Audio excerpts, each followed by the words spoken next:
We finally made it, guys. The Super Freaking 9. That's right, The Masked Singer has officially eliminated half of its contestants. And it's time to knock one more off the stage, so here's our recap of tonight's reveal, clues, and our best guesses for everyone left on Season 3. And while I changed one guess this episode, I am officially locking in my answers for the season.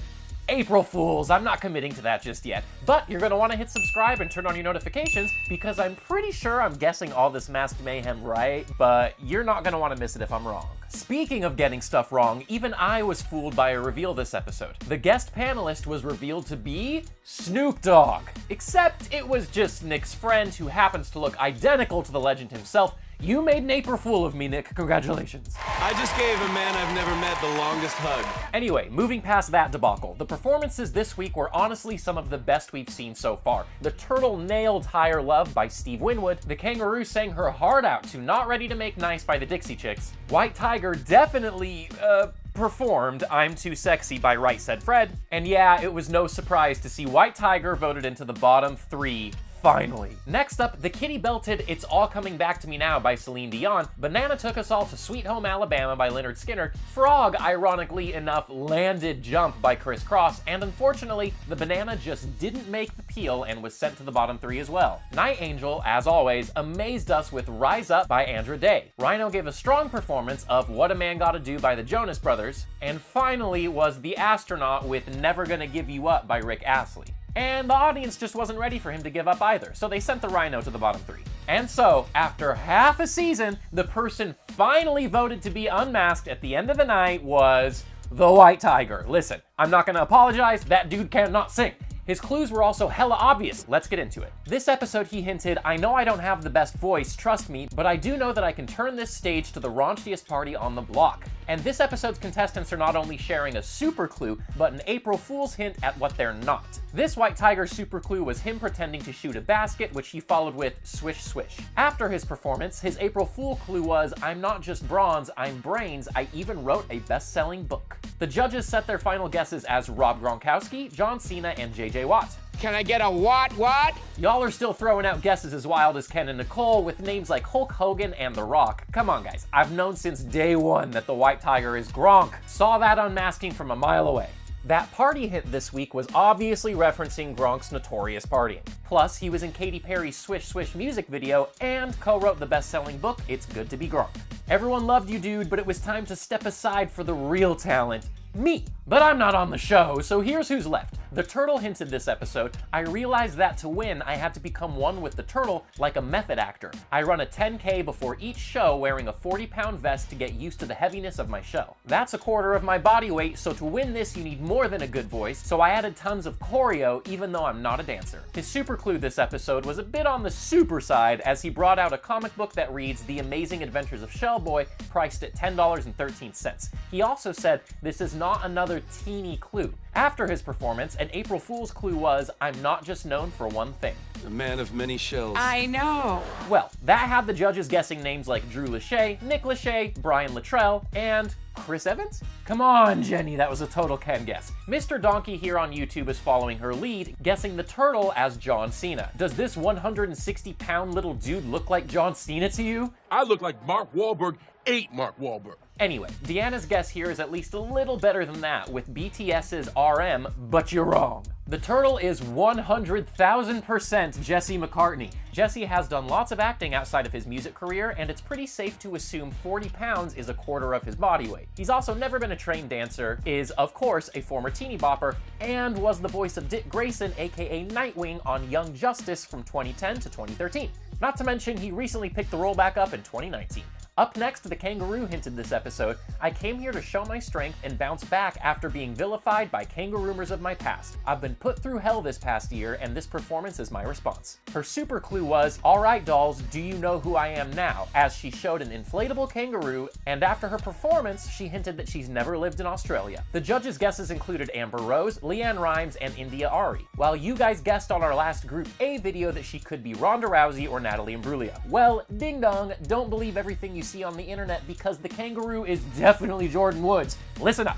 She got a lot of hate after the Tristan Thompson debacle with the Kardashians, and thus had a pretty hard time losing most of her social circle this past year. She has never lived in Australia, and I think that kangaroo doll clue is a reference to her portraying a life-size doll in Justin Roberts' Way Too Much video. Moving on to the kitty. I'm officially changing my guess for her this round, so bear with me guys. This episode she hinted, since starting young, for a large part of my life, I've been struggling with my self-image. But she said since she joined The Masked Singer, she's much happier because every week I really get to let my freak flag fly. Her super clue this week was last season's costume, the Christmas tree. She said, I'm not going to make this complicated, Christmas is truly the most wonderful time of the year, ring any jingle bells? And her April Fool's post-performance clue was, I was not dreaming when Robert Redford helped me to get my very first role. The judges are guessing Nicole Richie, Vanessa Hudgens, Emma Roberts, and sweet, sweet Ken guessed Avril Lavigne. You'll get it one of these days, bud. Some of you on YouTube were much nicer about my previous guesses than others. At least I'm not guessing freaking Emma Watson, Tane. I'm officially going to agree with Lucas here and change my guess to Jackie Ivanko.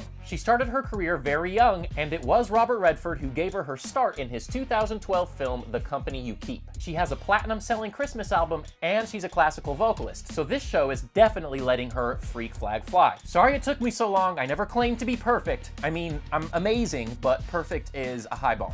Up next, the banana. And this one I've been guessing for a while now. He hinted this episode, a traumatic injury from my past made me forget the lyrics in my second performance, but I rallied the next go around, and his super clue was a mullet? Gross. Tiger King Sheep. He said, you might be a kindred spirit if you've ever rocked one of these. Finally, his April Fool's clue was, blue collar has many meanings, but when I say blue collar, I'm a funny guy, but I'm not stand-up funny. Well, the judges are guessing Bret Michaels, Brad Paisley, and Billy Ray Cyrus. Traumatic incident could be when I performed with one of his daughters at the VMAs. We remember that! Billy Ray Cyrus! Meanwhile, on our last video, you guys guessed Owen Wilson or Larry the Cable Guy. Sorry, Karen, but that one just got ruled out this episode, and I gotta agree with Jenny. The banana is so obviously Bret Michaels. As far as previous injury goes, Bret has plenty. He once crashed his Ferrari into a telephone pole, breaking ribs and messing up his nose and teeth. The one that probably made him forget his lyrics, though, was when he was hit by a piece of scenery during the 2009 Tony Awards. He says that started a hemorrhage in his brain that caused a stroke a year later. On a lighter note, dude has definitely rocked a mullet, and while Bret may be amusing, he's not a stand-up comedian. So with that, let's jump over to the frog. This episode he hinted, man, let me tell ya, I love, love, love being the frog. On that stage, the passion for performance I'd lost over the years has been totally reinvigorated. His super clue was knight's armor, and his post-performance clue was, I'm actually not a trained dancer at all, do you feel me, baby? Yeah, I feel you, baby. The judges, on the other hand, aren't, with guesses like Cisco, Omarion, and Little Romeo. Really, Ken? Cisco? I'm offended he called me out. I'm not happy. Thankfully, you guys are on the same page as me on our last Group B video. The frog, without a doubt, is Shad Moss, aka Bow Wow. It's definitely been a minute since he took the stage, as the frog hinted. He also starred in Like Mike, where he magically gained the basketball skills of Michael Jordan through a pair of Jordan's old shoes. And the pro team he played for with those new powers? The Los Angeles Knights. And finally, the clue about him not being a trained dancer? That holds up. We see you, Bow Wow. And with that, here are the final 3 contestants moving forward from the Super 9. The Night Angel hinted this episode, I've avoided putting myself front and center for years. I've been scared of standing alone after facing rejection in my past. Her super clue was a tricycle, and her April Fool's hint at what she's not was, I'm not just a voice, I'm a mogul. Well, the judges still aren't quite catching on. Robin thinks it's Tamar Braxton, Jenny thinks she's Brandy, and Ken is guessing Tisha Campbell. Damn, Gina! On our last video, Carisha commented that she agrees with our clues, but also doesn't agree? Girl, it's called a red herring. Thankfully, Alana is on our side. The Night Angel is definitely Candy Burris. She hasn't vocally performed in a minute after a few attempts at a solo career didn't go very well. She has, however, not only starred on Real Housewives of Atlanta, but also has her own candy makeup and adult toy brand. And for the tricycle clue, that's a hint at the high school Candy went to, Tri-Cities High School.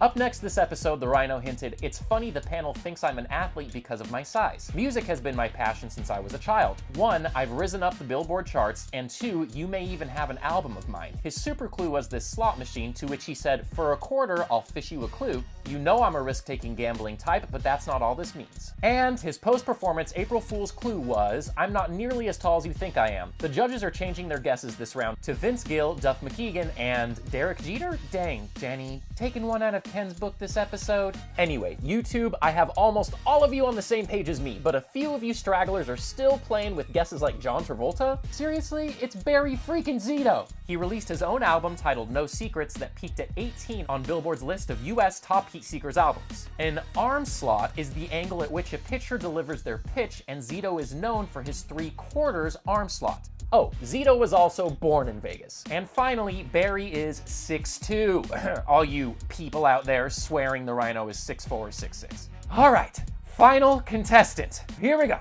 The astronaut's clues this episode were right on track with my guesses. He said, "You see, on my old planet, something happened that changed the course of my career. I was forced to start over, but negativity made it difficult to launch again." His super clue was a record with an Earth that then shatters. And after his performance, he said, "I've never had traditional voice training." The judges still don't have a clue, but they're getting closer, guessing David Archuleta, JC Chazé, and Ryan Tedder. As far as you guys on YouTube go, Mr. Donkey again doesn't seem to agree with me, but also has no guess. So like, come back when you do, bro. Like Steven here, because the astronaut is, without a doubt, Hunter Hayes. Hunter has been singing since he was a kid with, you guessed it, no formal training. But he had a pretty rocky national anthem performance during Game 6 of the 2016 World Series, and it pretty much took him out of the limelight for a while. He also broke the record for performing in the most cities in 24 hours. Boom! Done! Those are my official guesses for the top 8 contestants left on Season 3 of The Masked Singer. But I'm sure I missed something. Let me know what you clued into this episode in the comments. And don't forget to subscribe and turn on your notifications. We're doing these recaps every week, and I might just mention your comments in our next video. So stay tuned with us here at Cinema Blend.